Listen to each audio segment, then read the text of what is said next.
ada yang bilang baik, padahal aslinya nggak baik. Ada yang pura-pura baik, biar dibilang sok tegar, sok tegar. Itu saya. Saya saat ini sok baik-baik saja, gitu. Biar kayak kelihatan tegar gitu. Ya. Saya percaya di sini semua pernah mengalami masalah, ya enggak? Enggak. Mas, ya, itu adalah hal yang mustahil ketika kalian menjawab tidak.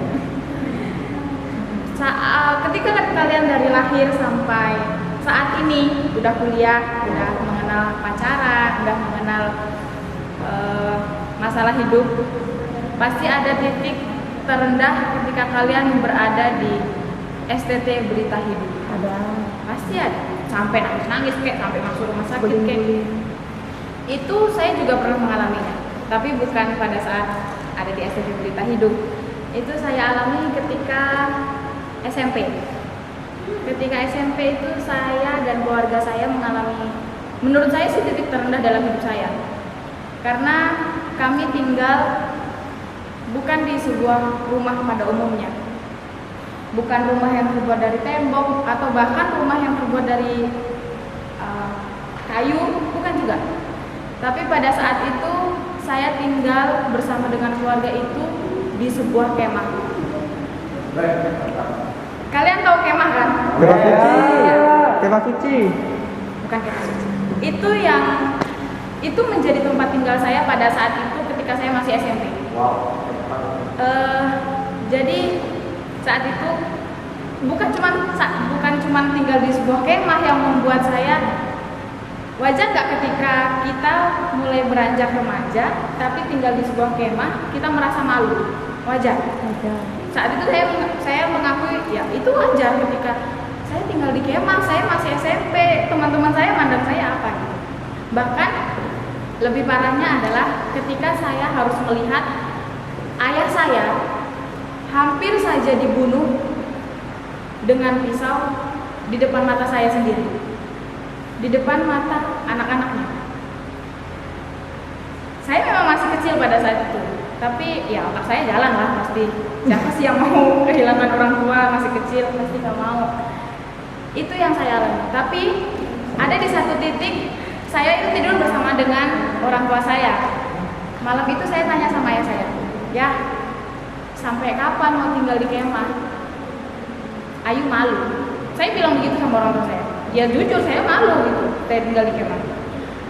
Dan saya ya mungkin karena latar belakang orang tua yang sudah mengerti akan firman Tuhan, ayah saya cuma bilang gini, nanti sebelum kamu naik kelas kita sudah punya rumah sendiri. Ayah saya percaya itu loh, keluarga saya percaya itu, tapi saya enggak. Gimana mau percaya ketika ayah saya harus menghidupi 4 orang anak yang masih sekolah semua, tapi tinggal di sebuah kemah dan harus membiayai anak-anaknya, kasih makanan bergizi, nggak mungkin nggak bergizi. Saya nggak percaya itu akan terjadi dalam hidup saya. Tapi Tuhan kita memang luar biasa sih. Jadi 1 minggu sebelum saya naik kelas, saya dan keluarga sudah mempunyai rumah sendiri dan atas nama keluarga sendiri. Jadi kayak Tuhan nggak nyangka aja sih. Yang saya mau tanyakan, bagaimana dengan jemaat Tuhan yang di sini? Apakah ketika kalian berada di titik terendah dalam hidup saudara, titik terendah sekali, entah dijauhi teman, entah dibully, entah di apa begitu, apakah saudara masih percaya sama Tuhan? Amin. Amin. Bisa ya, sama yang dibilang Ete. Amin, ngomong amin gampang banget. Ngelakuinnya susah. Tapi saya salut sama satu tokoh Alkitab yang dia mempunyai iman percaya sama Tuhan yang sangat luar biasa. Ya, Abraham.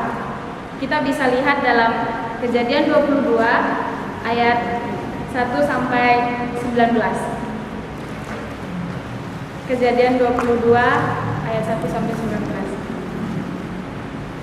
Nah, pasti udah tahu semua tentang Abraham mengorbankan anaknya yang tunggal. Di pasal ini mengisahkan Abraham taat kepada perintah Tuhan. Kenapa bisa dibilang taat? Karena anak satu-satunya, anak yang dia sudah tunggu berpuluh-puluh tahun, dia mendamba-dambakan seorang anak, ketika dikasih, tiba-tiba Tuhan minta, korbankan dia untuk saya. Kalau secara manusia, secara logika, nggak akan kita, ya saya akuin sih nggak akan bisa. Anak satu-satunya yang udah ditunggu berpuluh-puluh tahun tapi diminta. Tapi Abraham enggak. Abraham mau memberi itu sama Tuhan. Coba bayangkan ketika kalian dikasih berkat sama Tuhan 100 juta hari itu. Dan hari itu juga Tuhan bilang ke kalian 100 juta yang kalian pegang kasih kepada gembel itu. Mau nggak? Bohong sekali. Karena nggak ada ya mau. Iya.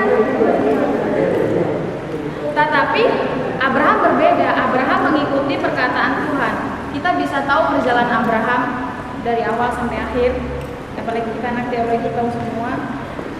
Menurut saya perjalanan hidup Abraham itu adalah perjalanan iman.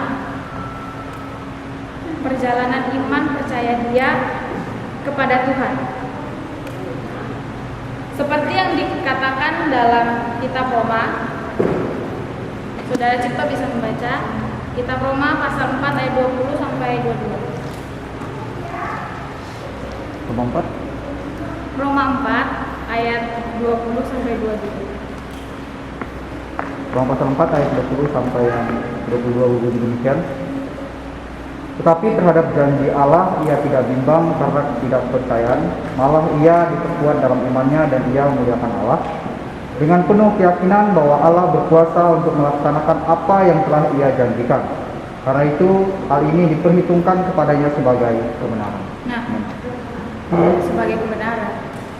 Sebenarnya yang saya mau tekankan di sini sebenarnya apa sih yang kita dapatkan ketika kita memiliki iman percaya kita sama Tuhan? Apa sih yang Tuhan mau kasih ke kita ketika kita mau memberikan iman percaya kita sama Tuhan itu sepenuhnya? Yang pertama adalah Allah berkuasa menyatakan janjinya. Kita bisa lihat dalam ayat yang ke-16 sampai 18. Di sana Tuhan memberikan keturunan kepada Abraham sangat banyak. Abraham gak pernah berpikir dia akan mempunyai keturunan yang sangat banyak. Tetapi ketika Abraham mau taat dan mau percaya akan iman itu, Allah menyatakan janjinya. Allah memberikan keturunan kepada Abraham sangat banyak.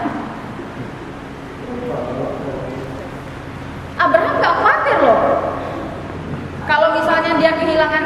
Yang ada di, saya kira sih yang ada di pikiran Abraham ketika dia mengorbankan anaknya, ya saya gak apa-apa lah kehilangan satu anak, Tuhan kasih nanti anak yang lebih banyak. Mungkin begitu. Terkadang kita juga begitu saat ini, mikir, aduh setelah lulus, apalagi saya ya, saya yang udah tingkat-tingkat akhir ini mikir, aduh habis lulus saya mau ngapain? Mau kerja? Emang bisa? Mau ngapain ya habis lulus? Khawatir. Tapi kita harus ingat sama janjinya Tuhan. Tuhan akan menyediakan masa depan yang indah untuk kita. Amin. Ketika kita percaya sama firman-Nya. Terus yang kedua adalah Allah menyediakan. Ya, Abraham dengan imannya taat kepada perintah Allah, dan oleh imannya juga Abraham berkata kepada Ishak pada ayat yang ke-7. Lalu berkatalah Ishak kepada Abraham ayahnya, "Bapa," sahut Abraham, "Ya anakku," bertanyalah ia, "di sini sudah ada api dan kayu, tetapi di manakah anak domba untuk korban bakaran itu?" Sahut Abraham, Allah yang akan menyediakan anak domba untuk korban bakaran baginya anakku. Demikian keduanya berjalan bersama-sama. Nah, Abraham pada saat itu sebenarnya nggak tahu loh. Ketika dia sampai di tempat itu tidak ada kambing domba, nggak ada. Tapi Abraham bilang apa? Allah akan menyediakan anak domba. Di situ Abraham sedang tidak membohongi anaknya. Abraham sedang tidak menerka-nerka di sana akan ada kambing domba, enggak. Tapi dia berbicara seperti itu karena dia memiliki iman percaya kepada Tuhan yang sangat luar biasa. Ketika dia berbicara seperti itu, benar. Tuhan melihat ketaatan Abraham dan Tuhan menyediakan korban baginya. Dan Tuhan bilang, lepaskan anakmu, ambillah kambing domba itu. Dan ketika Tuhan sudah memberikan kambing domba itu, apa yang dilakukan Abraham? Dia memberikan kambing domba itu untuk Tuhan, untuk korban persembahan kepada Tuhan. Nah, bagi kita orang Kristen pada saat ini, adakah kita pun percaya bahwa Allah adalah Yehova Yireh, Allah yang menyediakan? Amen. Meskipun pada saat kondisi saat ini ya, kita nggak bisa melihat apa-apa. Yang kita lihat adalah kesukaran, kesusahan, apalagi dalam pandemi kayak gini, kita nggak bisa melihat apa-apa. Ngelihat ya begitu-begitu saja. Tetapi kita harus percaya ketika kita memiliki iman yang benar, ketika kita memiliki iman yang kuat di dalam Tuhan dan menyembah Allah yang benar, Allah yang akan menyediakan segala kebutuhan kita. Kalau sudah diberi berkat sama Tuhan, jangan hitung-hitungan sama Tuhan. Kasih yang terbaik untuk Tuhan. Diberi pelayanan, misalnya lagi pelayanan ibadah, kasih yang terbaik buat Tuhan, jangan setengah-setengah. Amin.